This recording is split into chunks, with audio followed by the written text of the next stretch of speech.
once I unwrap it all. Time for that tube to come out.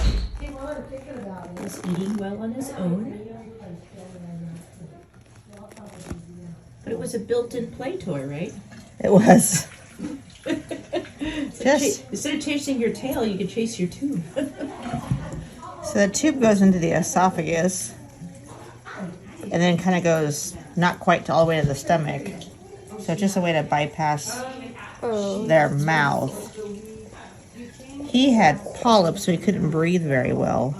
You want me to spin them? But then once the polyps were taken out and he could breathe, then he stopped swallowing so much air, and then he didn't have so much air in his esophagus. So, oops, just trying to find a little. We put a Chinese finger trap to sew it in. A Chinese finger trap. You know, like the toy you use when you're a kid. Try, like if you pull on it, it gets skinnier. So it. Oh yeah. That's what. Yeah. So you'd use suture to make a Chinese finger trap, so it doesn't pull out. Then you got to snip the suture, and then you got to make sure it's not there like that, so it's not stuck to anything. Okay. And then you just get a little gauze, or a lot of gauze, Right. and you just kind of. There it is. There it is. It's all out. Okay. And then the hole that he has will just seal up on its own with time. Is that called a stoma? It's called a stoma. Look at you. Yeah. I know a couple of terms, you know. Yeah, he has a stoma.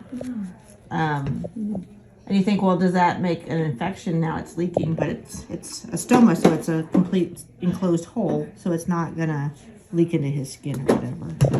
So yeah. Look at that.